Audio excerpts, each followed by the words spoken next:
Welcome to another movie plot and enjoy the memories. We open with the president's wife running away from a nuclear explosion that engulfs all of New York City.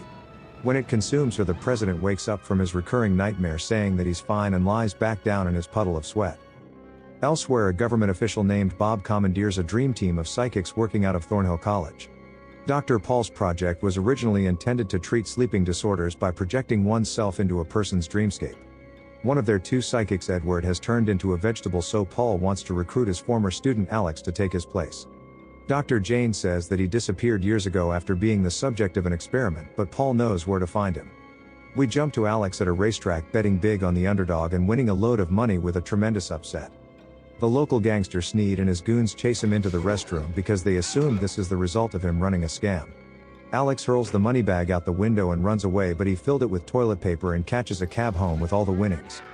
Once there, he listens to his girlfriend break up with him over the answering machine while walking around playing his sax. When he goes to leave the next morning, Alex is met by Babcock and Finch, who've been sent by Paul with orders to collect him. He agrees to go with them when seeing a couple of goons from the racetrack, but gets worried that he might have stepped into something far worse. They take him to Thornhill College and lock him inside an office where he writes a message on the two-way mirror to get on with it. Jane introduces herself to Alex and says that their project allows psychics to project themselves into a patient's subconscious during their dreams. Part of Jane's job is to keep a tally of dream-induced boners from men suffering sexual dysfunction and gets called away to count some wood. Alex decides to go wandering around an unauthorized area called the Dream Chamber, where he reunites with Paul. He promises that nobody here wants to hook Alex up to wires for 6 months straight like last time, and they go out for a few jugs. Paul tells Alex that a psychic can become so powerful that he can manipulate the dreams of others without even using the machine. Unable to sleep that night, Alex wanders down to the Dream Chamber, which is unlocked for some reason, and watches the team work. They're trying to help young Buddy overcome chronic nightmares, but whatever demons that boy has in his head is what sends Edward mad. He doesn't even speak about what he saw, so Paul's left to beg Alex for his help and goes about it the polite way at first.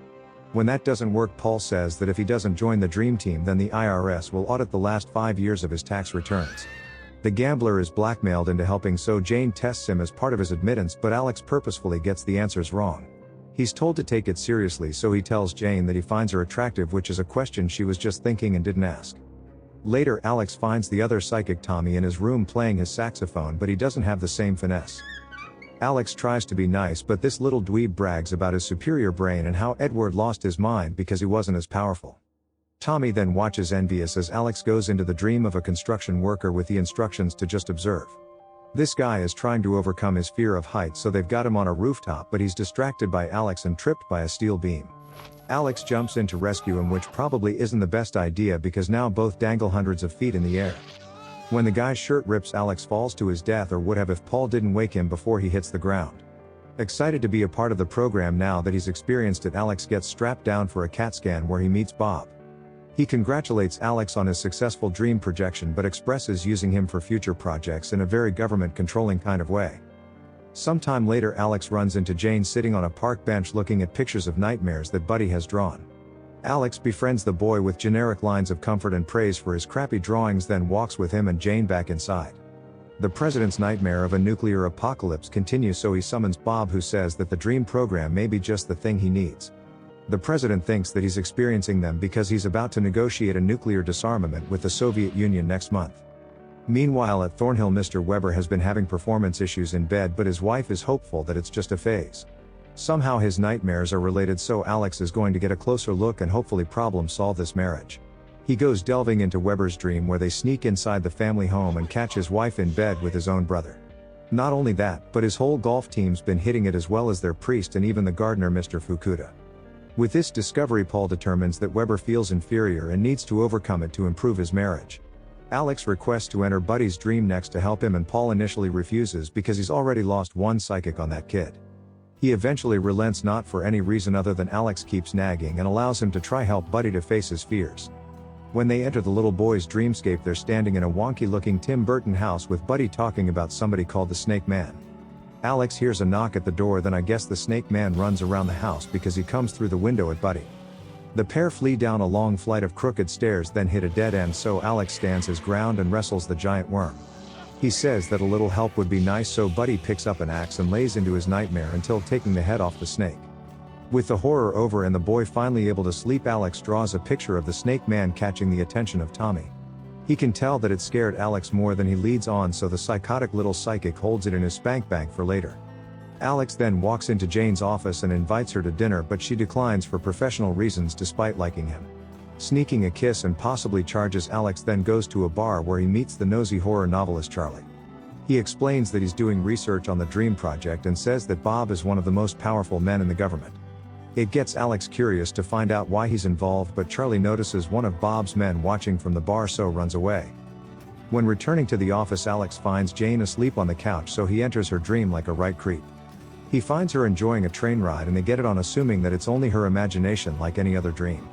When she wakes up, Jane feels violated, but Alex says that he didn't even need to use the dream machine, so she feels better about it or something. Soon it's Tommy's turn to enter a woman's dream and help her, but she dies from a heart attack and her killer seems indifferent. Alex is the only one who suspects him, so he confronts Tommy in the cafeteria, but he just responds that everybody dies. Returning to his dry-looking sandwich, it's only now does Bob requests a dream analysis on the president and wants Tommy to do it. Paul knows that he's up to something when Bob relocates the president from a secure wing to a room beside the psychics. It turns out that Bob has also known Tommy for many years and talks about having big plans for the little psychic in the future. While this is happening, Alex sneaks into Paul's office and learns that Tommy murdered his own father, so he probably killed that woman. He then meets with Charlie, who reveals that Bob recruits psychics to kill people in their dreams, but I'm not really sure how he knows this. Just then some of Bob's men arrive, so the pair try to lose them in the crowd, but Charlie's caught and shot in the chest. Alex is then forced into a car where Bob admits that Tommy stabbed the woman in her dreams, resulting in the heart attack. He gives Alex the chance to join him in becoming a dream assassin, but Alex leaps out of the moving car rather than listen to that loony. He then steals some poor rider's bike to get away, so Bob gives his men the order to kill Alex on sight. In the morning, Alex calls Jane from a payphone to tell her about Bob, but his men arrive and try to hit him with a car. Alex takes the bike and flees onto a racetrack, but he's caught by Snead and his thugs, who are about to dish out a beating. They let him go when Alex says the names of 5 winning horses and slow down Bob's men so that their payday can escape. He rides around the track until taking a tumble down some stairs into hay bales, but jumps in the back of a horse trailer and gets away. In his office, Paul hints at knowing Bob's plan to assassinate the president, but then he thinks he can just walk away. 2 henchmen intercept him just as Alex arrives at Thornhill and gets led in the back door by Jane, but it's already too late. He finds them stuffing Paul's corpse in a trunk, so catches one alone at gunpoint to get the president's location before knocking him out. Unable to get past security, Alex projects himself from the floor below into the president's dream, just as Tommy does the same from the room next door. It looks the same as before, all red and post-nuclear, but now it's Washington, D.C. and Alex is riding a cable car with POTUS. He tells him to wake up, but the president says that he took sedatives before bed, so the two must ride this one out. Tommy shows up and uses his long fingernails to rip out a conductor's heart before manipulating the dream into a dark tunnel.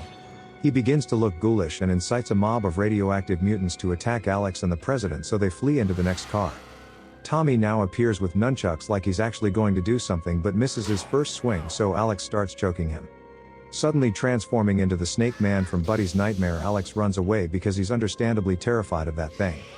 Along with POTUS, they get chased by wild dogs, one of which runs straight into a live wire and the Snake Man, who pops up on occasion.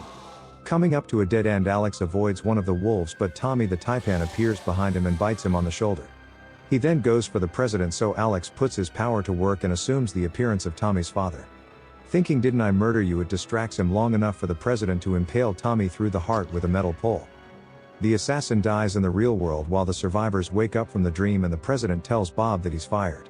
He's too powerful to just kill, but since he will probably just come after them again, Alex decides to go after Bob on his own time. Transforming into an even more disturbing version of the Snake Man, he assassinates Bob in the Dreamscape, which causes a heart attack. The final scene shows Alex and Jane unsure if they're even awake when seeing the ticket collector from her dream. And the movie ends.